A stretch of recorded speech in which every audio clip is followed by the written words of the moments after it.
they should do. But here's the problem. He could not erase his influence which he had.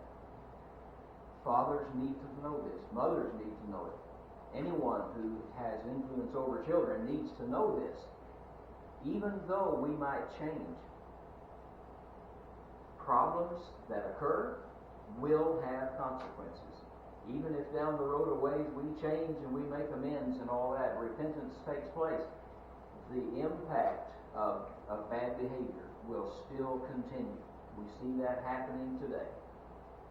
The people of Judah did not change. They did not stop worshiping idols, even though Manasseh told them, you've got to stop this. Even his own son, whose name was Ammon, followed evil practices. See, let's take a look there. We're going to read from verse 20 down to the end of the chapter. So Manasseh rested with his fathers. He died, and they buried him in his own house. Then his son Ammon reigned in his place. Ammon was 22 years old when he became king, and he reigned 2 years in Jerusalem. But he did evil in the sight of the Lord, as his father Manasseh had done.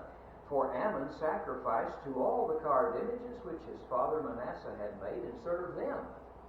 And he did not humble himself before the Lord, as his father Manasseh had done.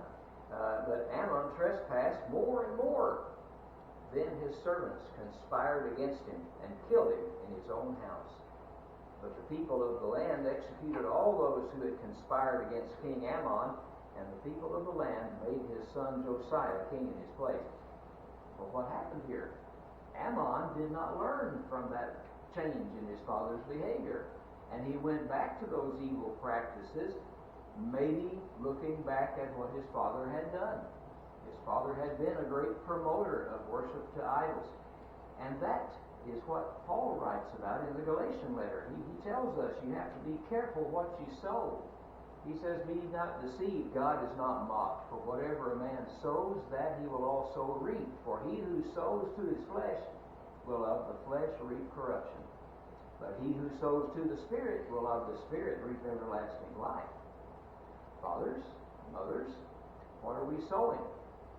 Are we sowing those seeds which our children will pick up on and develop them into bad habits, bad behavior?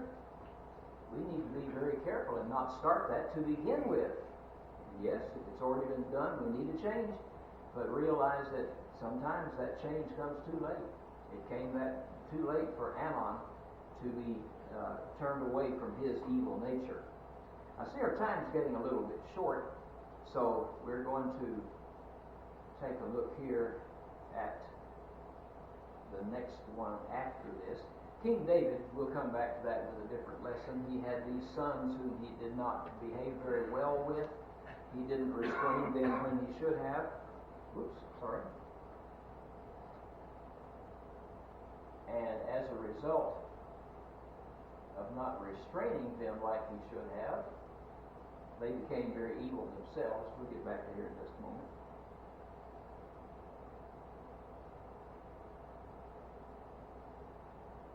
Bear with me 1 second.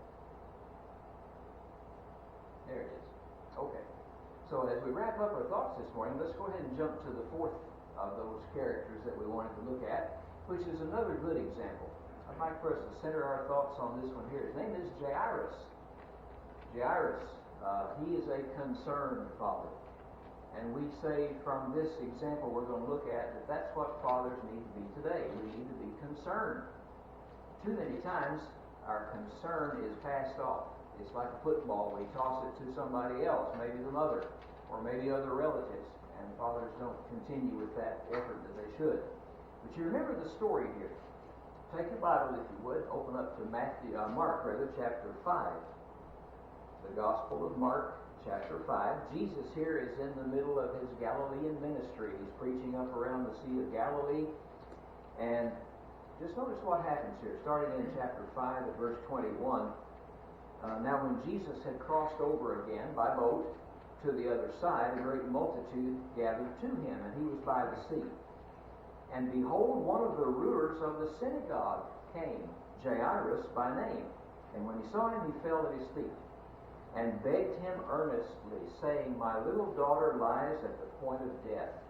come and lay your hands on her, that she may be healed and she will live. Well, here's a man who's concerned about the fate of his little daughter. What kind of man was this? Jairus is a ruler of the synagogue.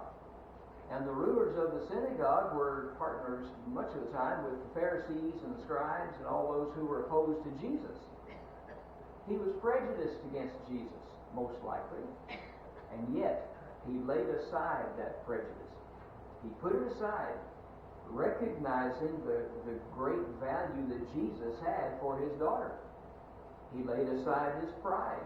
As a ruler of the synagogue, it was a matter of pride, to stand up there and say, that Jesus, he's just a false teacher, put him away. But Jairus didn't do that.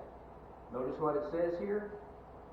He came and he begged him earnestly. Come, he says, come and help my daughter. Well, he overcame some of those hurdles. Fathers today may have hurdles that we need to overcome. We may have things in our mindset that are not the best for our families and children. Religion might be one of them. And we might need to think about that and say, let's go to the place where my children can get the right information, get the right teaching, get the right guidance about their souls, their spiritual welfare. The best thing any father can do for his children is to bring Jesus to his children. Notice I didn't say bring his children to Jesus. That's another aspect of it. But what I'm saying here is fathers and mothers need to be active, proactive in bringing Jesus to our families and making him a part of those families, bringing him in the sense of Bible stories and studies. And my friends, our Bible class materials don't do our children any good if they're left laying on the floor under the pew every Sunday. They need to be at home as a part of our ongoing efforts to educate our children. We have digital information that our children can use. On our website there are links to many, many Bible study materials that they can make use of. Some designed especially for kids.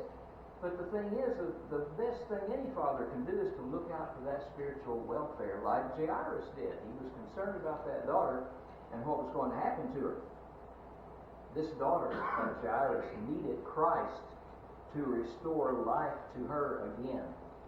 And our children need Christ today. They're not going dead like Jairus' daughter was. Hopefully not. Physically anyway.